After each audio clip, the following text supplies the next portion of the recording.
देश दुनिया की सारी बड़ी खबरें के सामने मौजूद दोस्तों।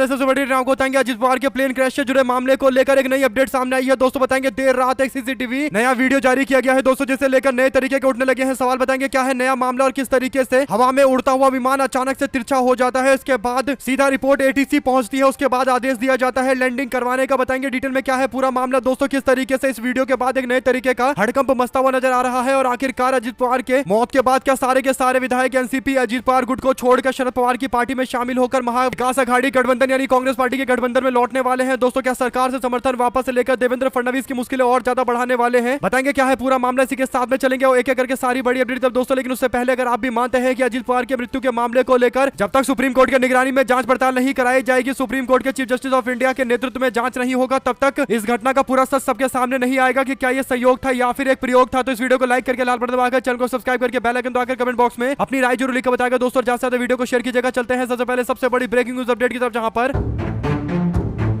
बीते दिन महाराष्ट्र के उप मुख्यमंत्री डिप्टी सीएम अजीत पवार के प्लेन क्रैश होने की खबर सामने आती है दोस्तों, जिसके बाद अजीत पवार से जुड़े मामले को लेकर जांच पड़ताल तेज कर दी गई है। लेकिन शाम होते होते एक और वीडियो क्लिप सामने आता है जिससे और ज्यादा बड़ा हड़कंप मचा हुआ है दोस्तों। आपको बता दें कि पहले दावा किया जा रहा था कि जहां पर प्लेन उतरने वाला था, यानी जिस रनवे पर प्लेन उतरने वाला था वो रनवे दिखाई नहीं दे रहा था, जिस कारण से यह हादसा हो गया। इतना ज्यादा कोहरा था कि कुछ भी नजर नहीं आ रहा था दोस्तों। हालांकि बारामती को लेकर एक और सीसीटीवी का फुटेज सामने आया है दोस्तों, जिसमें कहीं कोई कोहरा दिखाई नहीं दे रहा है, बल्कि सीसीटीवी के फुटेज में आप लोग देख सकते हैं कि सीसीटीवी के कैमरे से यह कैद हुआ है पूरा तस्वीर, और यहां पर एक प्लेन जाता हुआ दिखाई दे रहा है। लाल कलर के गोले में आप लोग प्लेन को देख सकते हैं दोस्तों। 8:44 पर सुबह की ये घटना है। 28 तारीख के बीते दिन की सीसीटीवी फुटेज जारी करके दिखाया जा रहा है कि कैसे ये विमान यानी कैसे ये प्लेन तिरछा हो जाता है जिसमें अजीत पवार बैठे हुए हैं। और तिरछा इसलिए होता है क्योंकि जहां पर इसे उतरना है, जिस रनवे पर उतरना है, वो रनवे दिखाई नहीं दे रहा है। आपको बता दें कि अजीत पवार से जुड़े इस मामले को लेकर एटीसी ने यानी एयर ट्रैफिक कंट्रोल के मुताबिक 8:18 पर इस प्लेन ने उनसे संपर्क साधा, और उस वक्त पायलट ने बताया कि उनको रनवे दिखाई नहीं दे रहा है, यानी जहां पर प्लेन उतारना है बारामती में वो दिखाई नहीं दे रहा है, यानी जहां पर प्लेन उतरने वाला था वो दिखाई नहीं दे रहा था। इसके बाद तकरीबन 8:43 तक ये प्लेन ऊपर हवा में घूमता रहा, यानी 8:18 से लेकर 8:43 तक तकरीबन 25 मिनट तक ये विमान ये प्लेन ऊपर हवा में उड़ता रहा दोस्तों। अजीत पवार को लेकर घूमता रहा। इमरजेंसी लैंडिंग के लिए जगह भी आसपास दिखाई नहीं दी। शायद यही बड़ा कारण है कि वापस से 8:43 पर वापस लौटने के बाद पायलट ने दोबारा से एटीसी यानी एयर ट्रैफिक कंट्रोल से संपर्क साधते हुए कहा कि उनको रनवे दिखाई दे रहा है, यानी जहां पर प्लेन उतारना है वो रास्ता दिखाई दे रहा है, वो सड़क दिखाई दे रही है, इस पर उतारा जाएगा। जैसा ही ये बोला जाता है दोस्तों, उसके 6 सेकंड के बाद खबर सामने आती है कि प्लेन क्रैश हो गया है दोस्तों। जैसा कि आप लोग अब एक नई तस्वीर में देख सकते हैं कि ये बारामती का रनवे है जहां पर प्लेन को उतरना था, लेकिन प्लेन इससे कई मीटर दूर क्रैश हो जाता है दोस्तों। लेकिन सवाल सबसे बड़ा यह है कि अगर पायलट को रनवे दिखाई दे दिया था और उतारने के लिए वो आगे बढ़ रहे थे, तो फिर प्लेन को रनवे पर उतारने की जगह यहां पर इतने दूर में जाकर ये प्लेन कैसे क्रैश हो गया?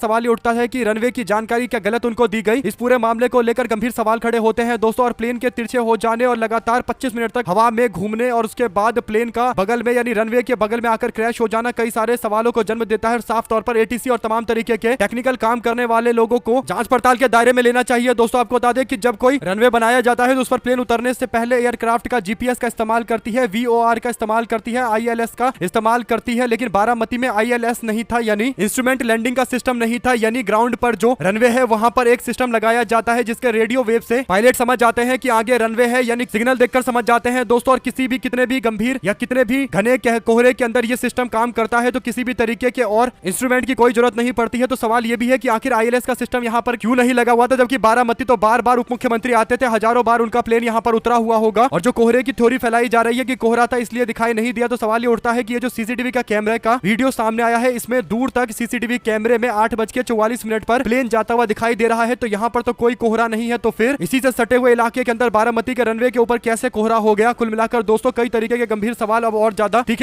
तरीके से पूछे जाने चाहिए। अगर आप भी मानते हैं कि इस पूरे मामले पर जब तक पूरी तरीके से गहन जांच नहीं होगी तब तक ये मामला शक और शंकाओं के बीच में घिरा रहेगा दोस्तों। अपनी राय जरूर लिखकर बताएगा। अगर आप भी मानते हैं कि निष्पक्ष जांच सुप्रीम कोर्ट के अंदर की जानी चाहिए तो अपनी राय जरूर लिखकर बताएगा। और we want justice for Ajit Pawar लिखकर जरूर बताएगा। चलते हैं एक और अपडेट की तरफ, जहां पर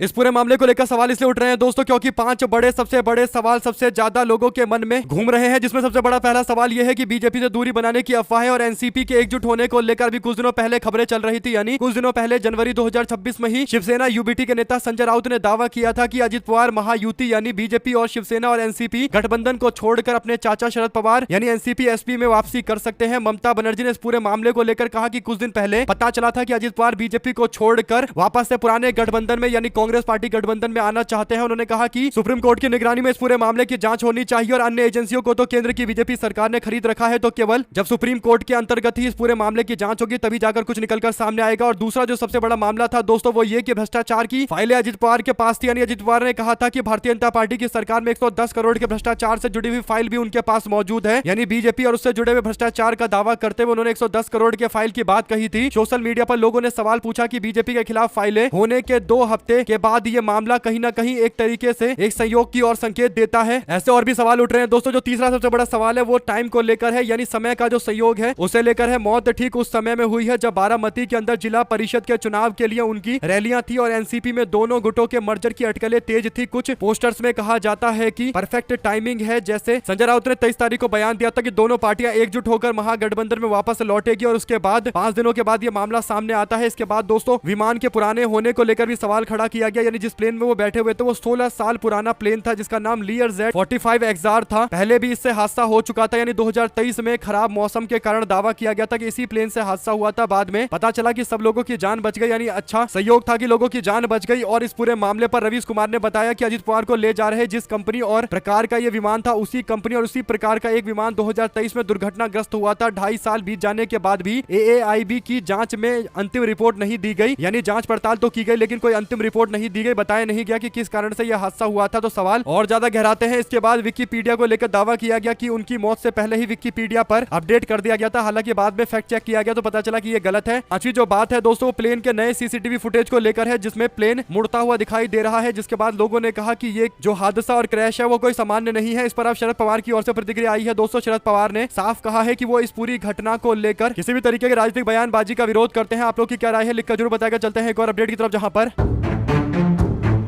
हिमाचल प्रदेश के मंडी लोकसभा क्षेत्र से भारतीय जनता पार्टी की सांसद कंगना रनावत को एक बार फिर से लोगों ने सोशल मीडिया पर जमकर ट्रोल किया है दोस्तों। कारण यह है कि कंगना रनौत से जब ये पूछा गया 10:11 के आसपास, यानी तकरीबन 2 घंटे के बाद की अजित पवार की मृत्यु की खबर आ रही है, इस पर आपकी क्या राय है, तो वो कहती है कि oh my god it's a horrible news. और इसके बाद वो कहती है कि उन्हें इस बारे में ज्यादा कुछ पता नहीं है। उन्होंने कहा कि मुझे ये खबर अभी तक नहीं पता चली है, यानी अपने घर से पार्लियामेंट पहुंच गई और पार्लियामेंट में क्या डिस्कशन करना है इसे लेकर बेसिक इन्फॉर्मेशन तो लोग जुटाते ही है। सुबह उठने के बाद उन्होंने न्यूज तो देखा ही होगा, इसके बावजूद उन्होंने संसद भवन के पास आकर ये बोला कि उनको नहीं पता है कि अजित पवार की प्लेन हादसे में मौत हो गई है। इससे पता चलता है दोस्तों कि आम जनता के बारे में और जो आम न्यूज होता है उस बारे में कितना अवेयरनेस रखती है कंगना रनावत। इनके बारे में 2 शब्द जरूर लिखकर बताएगा। चलते हैं एक और अपडेट की तरफ, जहां पर महाराष्ट्र के उप मुख्यमंत्री अजित पवार से जुड़े मामले को लेकर IP सिंह समाजवादी पार्टी के पूर्व कैबिनेट मंत्री एक बड़ा बयान देते हुए कहते हैं कि महाराष्ट्र के उप मुख्यमंत्री श्री अजित पवार के विमान हादसे में अचानक हुई मौत के बाद बीजेपी सरकार पर $1 बिलियन के सवाल उठ रहे हैं कि एक गहरी साजिश में उन्हें मरवा दिया गया। बीजेपी के बड़े 2 घोटाले पर अभी उन्होंने गंभीर सवाल उठाए थे। सुप्रीम कोर्ट के सिटिंग जज के नेतृत्व में CBI जांच की मांग करते हैं, यानी समाजवादी पार्टी के वरिष्ठ नेताओं में से एक IP सिंह की ओर से यह मांग की गई है दोस्तों, और वो खुलकर बीजेपी का नाम ले रहे हैं। इस पर आपकी क्या प्रतिक्रिया है लिखकर जरूर बताएगा। चलते हैं एक और अपडेट की तरफ, जिसमें स्वामी अभिमुक्तेश्वरानंद सरस्वती पर किए गए अत्याचार के मामले को लेकर उत्तर प्रदेश के अंदर भारतीय जनता पार्टी सरकार बैकफुट पर है दोस्तों। ऐसे में अमित शाह का बयान भी ऐसा आया है जिससे लग रहा है कि योगी आदित्यनाथ के ऊपर उन्होंने निशाना साधा है। अमित शाह गुजरात के अंदर भाषण दे रहे थे और भाषण देते वक्त अमित शाह ने उत्तर प्रदेश की सरकार को लेकर यह निशाना साधा है। लोगों ने इस बात का दावा किया है दोस्तों। कारण यह है कि अमित शाह कहते हैं कि जो सरकार सनातनियों को निशाना बनाएगी, निशाने पर लेगी, वो कभी सत्ता में वापसी नहीं करेगी। अमित शाह का यह बयान उस वक्त में आया है जब योगी आदित्यनाथ सरकार पर सनातनी लोगों का अपमान करने के गंभीर आरोप है, यानी शंकराचार्य का अपमान किया जा रहा है जो सनातन के एक प्रतीक है। और ऐसे में अमित शाह के इस बयान को आप उससे जोड़कर देखेंगे तो समझ में आएगा कि योगी आदित्यनाथ और अमित शाह के बीच में किस तरीके की रास्ता कस्सी चल रही है दोस्तों। भाजपा के समर्थक भी इस बात को मानते हैं कि अमित शाह जानबूझकर योगी आदित्यनाथ को कमजोर करने की कोशिश कर रहे हैं और शंकराचार्य वाले विवाद को लेकर अमित शाह का रवैया और खासकर केशव प्रसाद मौर्य जो अमित शाह के कहने पर ज्यादातर काम करते हैं, उन्होंने शंकराचार्य को लेकर जिस तरीके से योगी आदित्यनाथ सरकार से इतर अलग तरीके का व्यवहार किया था उससे पता चलता है कि कहीं ना कहीं अमित शाह और केशव प्रसाद मौर्य मिलकर योगी आदित्यनाथ की सरकार को उत्तर प्रदेश में कमजोर कर रहे हैं। ऐसा भाजपा के समर्थक और खासकर जिनको पहले अंधभक्त बोला जाता था लेकिन यूजीसी के मामले पर बीजेपी सरकार का विरोध कर रहे हैं, उनका दावा है दोस्तों, यानी अलग ही दुनिया में जी रहे हैं। और अमित शाह के इस बयान को अब योगी आदित्यनाथ सरकार पर की गई टिप्पणी के तौर पर बताया जा रहा है कि आप इस बात से इत्तेफाक रखते हैं या फिर आप लोग की कोई और राय है, जो भी आपको लगता है लिखकर जरूर बताएगा। साथ साथ शंकराचार्य अभिमुक्तेश्वरानंद ने बुधवार को माघ मेले को अचानक छोड़ दिया दोस्तों। प्रयागराज में माघ मेले में चल रहे धरने के 11वें दिन उन्होंने काशी के लिए प्रस्थान किया। मौनी अमावस्या के दिन पुलिस और प्रशासनिक अधिकारियों से हुए विवाद के बाद उन्होंने संगम के अंदर स्नान नहीं किया और इसके बाद अपने शिविर में वापस लौट गए। बीते 10 दिनों में शिविर के बाहर उन्होंने धरना देकर बीजेपी सरकार को बैकफुट पर धकेला था। दोस्तों, जानकारी के मुताबिक मंगलवार को देर रात समर्थकों से बातचीत करने के बाद शंकराचार्य ने माघ मेला छोड़ने का निर्णय लिया और इसके बाद संगम में बिना स्नान किए हुए वापस लौट गए और काशी चले गए हैं। यानी विरोध करने के बाद बीजेपी की सरकार के ऊपर कान पर जू नहीं रहेगा, तो उसके बाद अब ये फैसला लेना पड़ा। मजबूरी में उन्होंने ऐसा फैसला लिया है। आप लोग इस पर क्या राय देना चाहते हैं लिखकर जरूर बताएगा। ज्यादा से ज्यादा वीडियो को शेयर कीजिएगा। चलते हैं एक और अपडेट की तरफ, जहां पर उत्तर प्रदेश में चल रही स्पेशल इंटेंसिव रिवीजन को लेकर अखिलेश यादव ने प्रतिक्रिया दी है। दोस्तों, उन्होंने गड़बड़ियों को लेकर समाजवादी पार्टी के लोगों को अलर्ट कर दिया है। मुख्य निर्वाचन अधिकारी सीईओ उत्तर प्रदेश को ज्ञापन सौंपा गया है। पार्टी के राष्ट्रीय अध्यक्ष अखिलेश यादव के निर्देश के बाद पार्टी ने कासगंज, बहराइच, फर्रुखाबाद और बस्ती जिलों के अंदर एसआईआर के दौरान हो रही अनियमितताओं की शिकायतों को लेकर ज्ञापन में सपा ने आरोप लगाया कि प्रक्रिया में पक्षपात हो रहा है, जिससे सपा के समर्थक बूथों पर वोटर को प्रभावित किया जा रहा है। ज्ञापन में कासगंज विधानसभा क्षेत्र बूथ संख्या 1 से लेकर 200 तक विशेष उल्लेख है, जहां पर अधिकांश बूथ सपा के समर्थक बाहुल्य वाले हैं और पार्टी का दावा है कि बीएलओ यानी बूथ लेवल के जो ऑफिसर हैं उनके द्वारा समाजवादी पार्टी के समर्थक बूथों पर नोटिस धारक को मात्र 12 घंटे का समय दिया जा रहा है, जबकि बीजेपी समर्थित बूथों पर पर्याप्त समय लोगों को दिया जा रहा है। यानी भाजपा समर्थकों के साथ अलग तरीके का बर्ताव और दूसरी ओर समाजवादी पार्टी के समर्थकों के साथ में अलग तरीके का बर्ताव किया जा रहा है। यानी दो अलग अलग तरीके के भिन्न बर्ताव को लेकर सवाल और ज्यादा उठाए गए हैं। इस पर आप लोग की क्या प्रतिक्रिया है दोस्तों, लिखकर जरूर बताएगा। चलते हैं एक और अपडेट की तरफ, जिसमें मनरेगा को लेकर संसद में विरोध जोरदार तरीके से देखने को मिला। जयराम रमेश बोले, कहा बहाली के लिए लोकतांत्रिक तरीके का इस्तेमाल करेगी विपक्ष, यानी वापस मनरेगा को लाने के लिए विरोध तेज किया जाएगा और विपक्ष की सारी पार्टियां इस मामले पर पूरी तरीके से एकजुट है। आम आदमी पार्टी से लेकर डीएमके पार्टी भी कांग्रेस के मनरेगा योजना को वापस लाने की मांग को लेकर डटकर मुकाबला कर रहे हैं। यूपीए सरकार के द्वारा यह मनरेगा योजना लेकर आया गया था, इसीलिए सब एकजुट होकर मैदान में उतरे हुए हैं। पार्टी के महासचिव जयराम रमेश ने कहा कि राष्ट्रपति द्रौपदी मुर्मू के अभिभाषण के दौरान सभी विपक्षी दलों ने मनरेगा को बुलडोजर से संख्या बल के आधार पर बिना आम सहमति के खत्म किए जाने का पुरजोर तरीके से विरोध किया और गरिमापूर्ण तरीके से विरोध किया। रमेश ने सोशल मीडिया पर कहा कि आज संसद के दोनों सदनों के अंदर संयुक्त सत्र में माननीय राष्ट्रपति के अभिभाषण के दौरान सभी विपक्षी दलों ने मनरेगा को बुलडोजर से खत्म किए जाने पर पूरे सम्मान और गरिमापूर्ण तरीके से विरोध दर्ज करवाया। रमेश ने कहा कि विपक्ष मनरेगा की बहाली की मांग के लिए सभी लोकतांत्रिक तरीके का इस्तेमाल करेगा। जयराम रमेश की इस टिप्पणी पर बीजेपी के लोग भड़के हुए हैं। उनका दावा है कि बीच में यानी राष्ट्रपति महोदया के भाषण के बीच में जानबूझकर इस तरीके का बवाल किया गया। हालांकि कांग्रेस के लोगों ने और उनके समर्थकों ने साफ तौर पर कहा है, यानी जो यूपीए की पार्टी है, जो इंडिया गठबंधन की पार्टी है, उन्होंने कहा है कि वो अपना विरोध लगातार निरंतर इसी तरीके से जारी रखेंगे और डंके की चोट पर विरोध करेंगे। आप लोग इस पर क्या प्रतिक्रिया देना चाहते हैं दोस्तों, लिखकर जरूर बताएगा। चलते हैं एक और अपडेट की तरफ, जहां पर अजित पवार की मौत के मामले को लेकर कई सारे लोगों ने सोशल मीडिया पर प्रधानमंत्री नरेंद्र मोदी के अगले कार्यक्रमों को लेकर सवाल खड़ा किया। दोस्तों, प्रधानमंत्री नरेंद्र मोदी एनसीसी की वार्षिक रैली में शामिल होने के लिए पहुंचे तो लोगों ने कहा कि देश में एक तरफ तस्वीर आई है जहां पर विमान हादसे में उप मुख्यमंत्री महाराष्ट्र की मौत हो जाती है, शोक और संतप्त परिवार है और सवाल कई सारे हैं। दूसरी ओर एनसीसी की रैली में प्रधानमंत्री नरेंद्र मोदी मंच पर भाषण दे रहे हैं। अशफाक जोया की ओर से कहा गया कि प्रधानमंत्री नरेंद्र मोदी को लेकर की राजनीति सिर्फ आयोजन नहीं बल्कि संवेदना और जवाबदेही भी मांगती है। यानी अगर एनडीए गठबंधन के उप मुख्यमंत्री की मृत्यु हो गई है तो प्रधानमंत्री को एक दो कार्यक्रम छोड़कर जाना चाहिए परिवार से मिलने के लिए, अजित पवार के परिवार से मिलने के लिए। लेकिन प्रधानमंत्री कार्यक्रमों में शामिल हो रहे हैं। दोस्तों, हर कार्यक्रम में अलग अलग कपड़े पहनकर आते हैं, तो उसे लेकर भी लोगों ने सवाल खड़ा किया कि आखिर प्रधानमंत्री नरेंद्र मोदी हर कार्यक्रम में आज के दिन भी जब अजित पवार को लेकर ऐसी खबर सामने आई है, अलग अलग कपड़े पहनकर अलग अलग समारोह में शामिल हो रहे हैं। अगर आप भी मानते हैं दोस्तों की संवेदनशीलता राजनीति में होनी चाहिए, कम से कम दिखावे के लिए ही संवेदनशील व्यक्ति होना चाहिए, और ऐसे में प्रधानमंत्री नरेंद्र मोदी जो दो और कार्यक्रम में बाद में शामिल होने के लिए गए, आप लोग इस पर क्या राय देना चाहते हैं? क्या कार्यक्रम में जाने को स्किप भी किया जा सकता था और अजित पवार के परिवार से मुलाकात करने के लिए जाया जा सकता था, क्योंकि रक्षा मंत्रालय से जुड़ा हुआ कार्यक्रम था दोस्तों, जिसमें खुद राजनाथ सिंह भी मौजूद थे। आप लोगों की क्या राय है लिखकर जरूर बताएगा और ज्यादा से ज्यादा वीडियो को शेयर कीजिएगा। दोस्तों, चलते हैं एक और अपडेट की तरफ, जहां पर मध्य प्रदेश में खुलेआम जंगल राज देखने को मिल रहा है। मध्य प्रदेश में भारतीय जनता पार्टी पर निशाना साधते हुए मध्य प्रदेश कांग्रेस की ओर से एक वीडियो शेयर किया गया दोस्तों, जिसके बाद Congress party social media account से भी ये वीडियो शेयर किया गया। आपको बता दें कि भारतीय जनता पार्टी के मंडल के अध्यक्ष पुलकित टंडन एक महिला को दौड़ा दौड़ा कर पीट रहे हैं। सोशल मीडिया पर यह वीडियो शेयर किया गया है दोस्तों, और मध्य प्रदेश में महिलाओं और दलितों और आदिवासियों पर बढ़ रहे अत्याचार का मुद्दा एक बार फिर से चर्चा का विषय बन गया है। भारतीय जनता पार्टी से जुड़ा हुआ ये नेता है पुलकित टंडन नाम का, और खुद को मुख्यमंत्री और बड़े बड़े मंत्रियों का खास बताते हुए आतंक मचा रहा है। सोशल मीडिया पर इसका वीडियो आया। अभी भी इस पर कार्रवाई को लेकर पुलिस प्रशासन की ओर से कोई जानकारी नहीं दी गई है। नागौद से जुड़ा हुआ ये पूरा मामला, आप देखते हैं क्या कोई कार्रवाई दबाव में किया जाएगा या फिर महिलाओं के प्रति लगातार मध्य प्रदेश में बढ़ रहे अत्याचार पर रोक लगाने हटाने की थोड़ी भी मंशा भारतीय जनता पार्टी की सरकार की है, क्योंकि भारतीय जनता पार्टी से जुड़ा हुआ व्यक्ति इस तरीके की खुलेआम गुंडागर्दी कर रहा है। आप लोग अपनी राय जरूर लिखकर बताएगा दोस्तों। ज्यादा से ज्यादा वीडियो को शेयर कीजिएगा। चलते हैं एक और बड़ी अपडेट की तरफ, जहां पर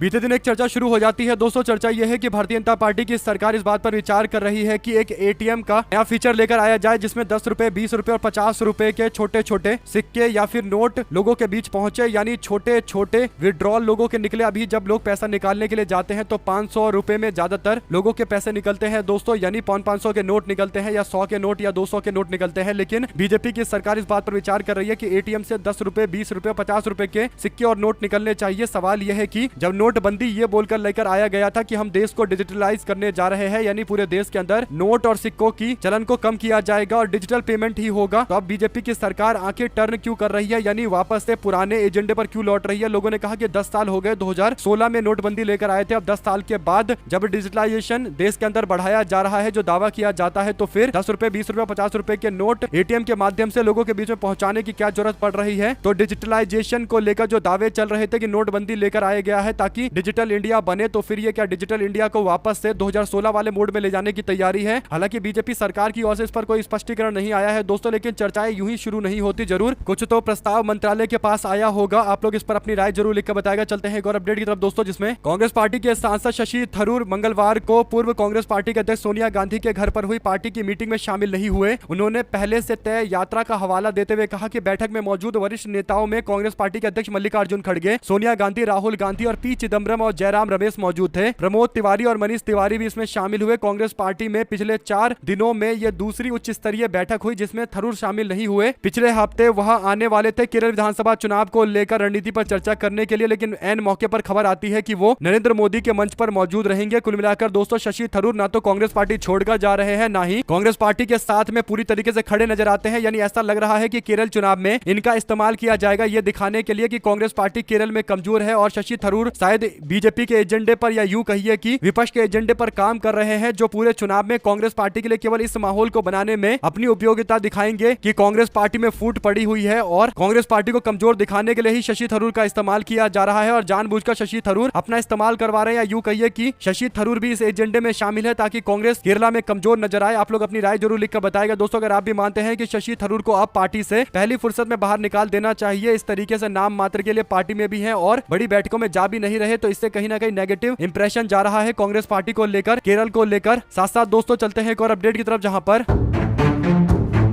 यूजीसी के नियम को लेकर विपक्षी पार्टियों पर दबाव बनाया जा रहा है कि वो कुछ तो बोले। अब अखिलेश यादव से यह सवाल पूछा गया पार्लियामेंट के बाहर, तो उन्होंने जवाब देते हुए कहा कि हम चाहते हैं कि यूजीसी का नियम इस तरीके से लेकर आया जाए कि सभी बहुसंख्यक समाज के लोगों को, यानी बहुजन समाज के लोगों को उचित न्याय मिले। इसके बाद उन्होंने एक शब्द जोड़ दिया जिससे पार्टी का स्टैंड एकदम क्लियर हो गया है। उन्होंने कहा कि मैं चाहता हूं कि न्याय सबके साथ हो और अन्याय किसी के साथ में ना हो, यानी यूजीसी के नियम में दोषी कोई भी बचे नहीं और जो निर्दोष है उसके ऊपर कोई कार्रवाई हो भी नहीं, यानी निर्दोष को फंसाना भी नहीं है और दोषी बचना भी नहीं चाहिए। इस नीति का हम समर्थन करते हैं, यानी अगर कानून में कुछ ऐसा है जिससे निर्दोष लोगों को फंसाया जा सकता है तो उसको रेक्टिफाई किया जा सकता है, लेकिन इसका मतलब यह नहीं कि कानून को ही खत्म कर दिया जाए। अगर कानून से बहुजन समाज के लोगों को न्याय मिल रहा है तो यह पूरी तरीके से आगे बढ़ना चाहिए। अगर आप भी मानते हैं कि एकदम सही बात अखिलेश यादव ने कही है, किसी के साथ अन्याय ना हो, लेकिन बहुजन समाज के लोगों के न्याय के साथ भी कोई समझौता नहीं होना चाहिए, तो अपनी राय जरूर लिखकर बताएगा दोस्तों। चलते हैं एक और अपडेट की तरफ, जिसमें सीएम हेमंत शर्मा ने बांग्लादेश के घुसपैठियों पर निशाना साधते हुए कहा कि उनका काम मियां लोगों को तकलीफ पहुंचाना है, वो चुन चुनकर वोटर लिस्ट से उनको बाहर निकालेंगे। असम के मुख्यमंत्री हिमंत विश्व शर्मा की ओर से यह दावा करते हुए हिमंत विश्व शर्मा कहते हैं कि मियां मुस्लिमों को लेकर कड़ा रुख अपनाते हुए वो विवादित बयान देते हैं दोस्तों, और असमिया पहचान बचाने के लिए अगले 30 साल तक ध्रुवीकरण की राजनीति जारी रहेगी, ऐसा दावा करते हैं। यानी खुलेआम अपने आप को ध्रुवीकरण की राजनीति करने वाला व्यक्ति बताते हैं, यानी सांप्रदायिकता, ध्रुवीकरण, इन शब्दों से इनको कोई परहेज नहीं है दोस्तों, बल्कि ये अपने आप को ध्रुवीकरण की राजनीति करने वाला बताते हैं। सवाल चुनाव आयोग के ऊपर है कि क्या चुनाव आयोग ऐसे किसी राजनेता को चुनाव प्रचार करने देगा जो अपने आप को खुलेआम ध्रुवीकरण करने वाला नेता बताता है। मुख्यमंत्री ने विपक्ष और कांग्रेस पर आरोप लगाया कि कांग्रेस पार्टी मुझे भले ही गाली दे, लेकिन मेरा काम मियां लोगों को तकलीफ देना है। सीएम शर्मा ने चेतावनी भरे लहजे में कहा कि अगर मियां लोग परेशान नहीं होंगे तो वो दुलियाजान और तिनसुकिया जैसे इलाकों में घुस जाएंगे। सीएम हेमंत विश्व शर्मा ने तिनसुकिया में जमीन के लेन देन की एक लिस्ट का हवाला देते हुए कहा कि हिंदू अपनी जमीन बेच रहे हैं और मियां मुस्लिम उसको खरीद रहे हैं। सीएम ने सवाल उठाया कि अगर हम अभी साफ सावधान नहीं हुए तो कब होंगे, यानी खुलेआम भारतीय जनता पार्टी का नेता सांप्रदायिक बयान दे रहा है दोस्तों, और एक मुस्लिम समाज के लोगों को लेकर टारगेटेड बयान लगातार सामने आ रहा है, लेकिन कोई भी इस पर कार्रवाई करने को तैयार नहीं है। कांग्रेस पार्टी के नेता गौरव गोगोई ने भारतीय जनता पार्टी के नेता हेमंत बिस्वा शर्मा को हिंदू समाज का जिन्ना बताकर संबोधित करते हुए टारगेट किया है। अब इस पूरे मामले पर दोनों नेताओं के बीच में संघर्ष जारी है दोस्तों, लेकिन यह बात तय है कि आने वाले दिनों के अंदर आप देखेंगे कि एक कोई मुस्लिम पार्टी होगी और उसको बीजेपी सपोर्ट करके उन इलाकों के अंदर मजबूत करेगी जहां पर कांग्रेस पार्टी को इस बार मुस्लिम समाज के लोगों का समर्थन मिलने की स्थिति होगी, ताकि वोट को डिवाइड किया जाए। और कहीं ना कहीं अगर एजेंडा बीजेपी का ये सफल हो जाएगा तो कांग्रेस का मुस्लिम वोट बढ़ जाएगा और असम में फिर से बीजेपी राज कर सकती है। लेकिन अब देखना यह है कि समाज के लोग इस पूरे मामले पर क्या प्रतिक्रिया देते हैं, उनको क्या ये बातें समझ में आती है या नहीं आती है। आप लोग क्या कहना चाहते हैं दोस्तों हेमंत बिस्वा शर्मा की खुलेआम सांप्रदायिक बयानबाजी पर और एक समुदाय विशेष को टारगेट करने पर? साथ साथ दोस्तों यूजीसी के नियम को लेकर भारतीय जनता पार्टी के पूर्व केंद्रीय मंत्री और पूर्व उत्तराखंड के राज्यपाल और विश्व ब्राह्मण कल्याण परिषद के राष्ट्रीय अध्यक्ष कलराज मिश्र ने यूजीसी के नए नियमों को लेकर कड़ा ऐतराज जताया है दोस्तों। उन्होंने पूरी तरीके से असंवैधानिक बताते हुए तत्काल इसे वापस लेने की मांग की है। कलराज मिश्र का कहना है कि ये नियम संविधान के अनुच्छेद 14, 15 और 21 की मूल भावना के खिलाफ है। समानता और न्याय जरूरी है, लेकिन किसी एक सामाजिक वर्ग को संदेह के घेरे में रखना, निगरानी और दंड की व्यवस्था बनाना बिल्कुल गलत है, यानी किसी एक समुदाय को टारगेट करते हुए कानून नहीं बनाया जा सकता। आप लोग इस तरीके के बयान पर क्या राय देना चाहते हैं लिखकर जरूर बताएं। हमारे साथ लगातार जुड़े दोस्तों का बहुत बहुत धन्यवाद। देख रहे थे आपका जय हिंद, जय भारत। जैसे वीडियो को शेयर कीजिए, बहुत धन्यवाद।